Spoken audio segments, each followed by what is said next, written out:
What's up guys and welcome back to another episode of C and C. It's episode number 28 and we're returning today with the third game of the Champions League group stage. Manchester City, the holders in the game, won it last year, coming to Germany to take us on in the third game of the group. So after this game we'll be at the halfway point. Obviously we lost on match day 1 to Lyon away, beat Lokomotiv Moscow here in Germany though on match day 2. And for the third game here, taking on the strongest team in the group, no doubt about it, Man City. I was thinking a point in this game would do me fine. 18 minutes in, fell behind through Gabriel Jesus after some brilliant dribbling from Rodri. That was the fanciest skills there from the Spaniard, but 10 minutes afterwards, back on level terms. And guys, do not adjust your screen, alright? This genuinely has happened. That's our third goal from a corner already this season. I'm not even doing the Leo Yates Cork City Classic receiver technique. That's our third goal from a corner. And okay, yes, it's total calamitous goalkeeping from Edison there. A real howler from the Brazilian, coming out, getting caught in no man's land. And Malik heads home the equalising goal. And what was a very credible 1-1 draw there against the best side in the group. But 3 goals from corners already this season. That's unbelievable. As you know, corners in FIFA nowadays are so underpowered. They're very hard to score from, but 3 already, that's insane. But speaking of 3 games into the group, as you can see, 1 win, 1 draw and 1 defeat. Man City leading the way with 7, winning their first 2. We're the only team to take points off them. Lyon in second with 6, 1 point behind Man City and 2 points clear of us in third. That win against us on match day 1 was massive for them. But Lokomotiv Moscow, unsurprisingly, no disrespect, 0 points on the board. I would not be surprised if they lose every single game. But yeah, the group right now is looking pretty much exactly how I thought it would when the group was drawn. You know, Man City first, Lyon in second, and we're close behind in third. So yeah, I mean, half the group, there's still obviously a whole half to play. So we can still qualify despite being in the Europa League spot right now. But again, that defeat to Lyon on match day 1 was huge. If we don't beat Lyon in the reverse fixture on match day 5, then yeah, we won't qualify. Due to that head-to-head ruling and how tight it is right now as well, if they can just beat Lokomotiv Moscow and avoid defeat to us, then yeah, they'll definitely be qualifying. There's no way we'll win at the Etihad Stadium. Anyway, for the second game of today's episode, returning back to matters in the Bundesliga, staying here in Dresden, taking on newly promoted Freiburg. No, sorry, not newly promoted Freiburg. They came with us, didn't they, back in Season 2. Went 2 goals up pretty early before Freiburg found themselves a route back into the game right before the break. But pretty much straight from that, we came forward ourselves, looking to restore the 2-goal cushion here. Ransford Yeboah. I've mentioned this before, man, but I said in the last episode, man, like, as an RTG striker, he is like the ideal player to bring in for a budget option with pace and a clinical finish as well. He starts off, again, as a right midfielder, but we identified it back in episode 1 or 2. He's not a right mid, he's a striker. He always gets in behind the back line, and once he does, forget about it. Due to how quick this guy is, he's never going to get caught out. He'll always go through one-on-one. And I can't remember the last time I went through one-on-one with Ransford Yeboah and at least failed to test the goalkeeper, man. He is just absolutely lights out when he gets in behind the back line. You know he's going to go through one-on-one and 9 times out of 10 score. So a big win there against Freiburg. Get the 3 points in the Bundesliga, remain top of the table to start the campaign off. But for the following game here, third one of today's episode, Mainz away from home in the DFB Pokal second round. Now, I fielded a completely weakened side for this game. We haven't got further than the second round since the save began. As I always say, the cup is my lowest priority. That will remain the case. Right now, we're top of the Bundesliga, and of course in the Champions League group stage right now, half of the way through. Still desperate to finish in the top 2. But after 2 hours worth of football, in a FIFA where scoring goals and conceding goals is as easy as it gets, it was still 0-0, and the penalty shootout. My goodness gracious me, after 4 it was still goalless, after 5 it was still goalless. I was thinking, does anyone want to score in this shootout? It was still 0-0.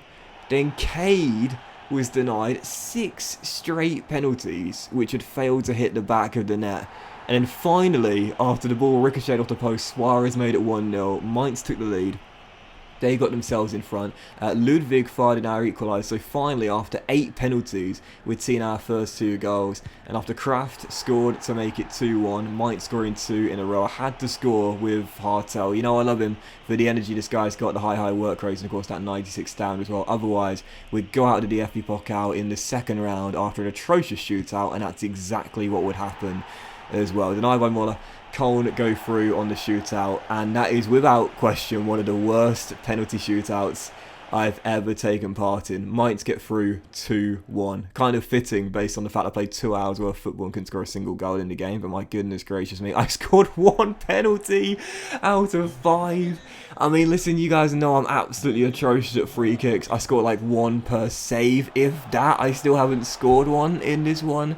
But penalties, man, I cannot get the hang of them at all. And I think it's more mental than technical. In fact, you know what, I'm gonna change what I just said there. It's half mental, it's half technical. Obviously with the player's penalty stat, that indicates how big the range will be, and of course the power and the penalty as well. But you know, so granted, I'm trying to defend myself a little bit here and say, well, the player's penalty stats aren't the best, and it's true they're not. But the fact is, like, the range, I can never get it right. And obviously, like, the more after you've pressed the circle button to shoot or whatever it is on Xbox or PC, and obviously you're moving the left stick for the direction. Obviously, that will make the range a little bit bigger as the player is running up to hit the ball. That is probably the thing I struggle with the most. I always doubt myself. I think, have I put too much power on it? Have I not put enough power on it? Am I angled too much to the left? Am I angled too much to the middle? You know, and obviously, again, with the range growing bigger, with the more power you put in as well.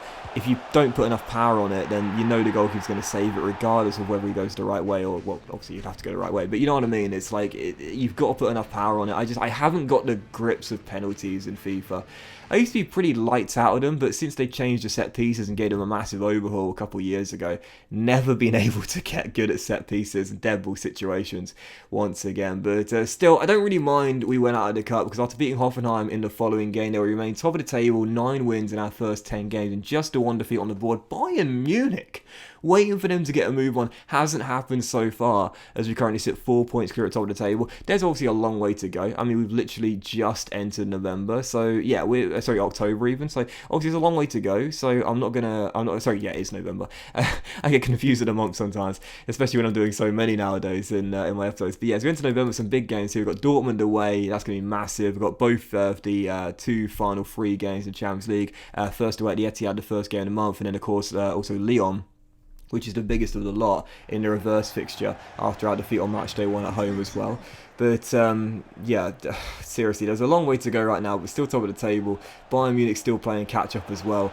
But I tell you this right now, what I don't want ever again is another penalty shootout in this series. Because when I was playing that, and I remember like when it was recorded, I was like, I don't want to show this to people. Like, it's just really embarrassing. 1 in 5. Absolutely terrible. What's not terrible, though, is that in the following game after the Hoffenheim win, we had a goalless draw against Man City. So once again, another draw against the best side in the group. That's really impressive. And a clean sheet as well away in Manchester. I'll definitely take that there, the 0-0 against Guardiola's side. Still gives us a chance of going through, despite the fact we remain in 3rd place after Lyon beat Lokomotiv Moscow in their match day 4.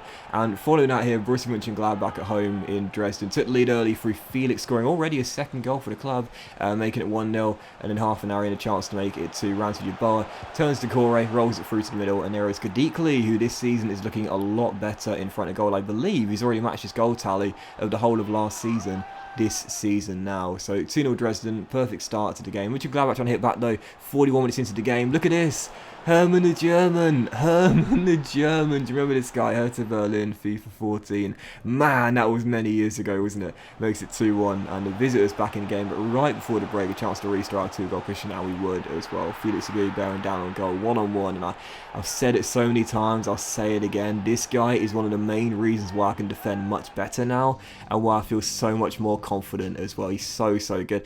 Just real briefly as well, there was an own goal, but I missed it in the second half. Don't ask me why. For some reason I stopped my recording as I went into the second half. I don't know why. There was an own goal though, and I didn't realise until afterwards, but it shouldn't have been an own goal. It was a Gatal strike from the right hand side, just deflected and went in, but it should have gone down to Gatal goal. But anyway, won the game by 4-1, and following that as well, we had a goalless draw away against Dortmund. I was really looking forward to the game as well. Dortmund away from home with all the class players they've got. They've still got Sancho, still got Haaland, and it was just awful. Finished 0-0. I'll take the point, and I'll take the clean sheet as well, with our first slip up in the Bundesliga since match day 3. That one there away against Dortmund. And for the final game of today's episode, match day 5 in the Champions League, penultimate game of the group, and our final one at home as well. This was the reverse fixture of match day 1 against Lyon. You saw the table there. With Lyon top right now, we had to win this game, obviously after losing on match day 1. Due to the head-to-head record, that would mean if we failed to win, Lyon would have a better head-to-head record, and on match day 6, we would surely be going out, even if we would beat Lokomotiv Moscow in Russia. So a draw would not do. Had to win this game. Picked an incredibly strong lineup, as you'd expect, and 33 minutes in, talked about it before, when you need a win, when you need someone to step up, when you need someone to deliver for you, you look for your leader.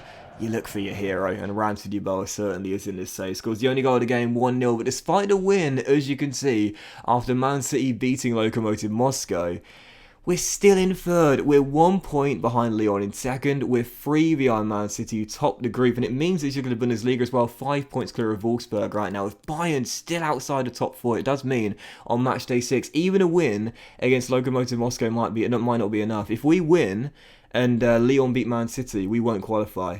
How frustrating will that be? But I guess we'll have to wait and see. I hope Guardiola's side can do us a favour in France. But that was this episode of CNC, guys. Big thank you. Fortunately, you have enjoyed it. And if you did, please do drop a like. Much love to you all. Have a fantastic day. And I'll see you in the next episode as we officially reach the halfway point of the season very soon.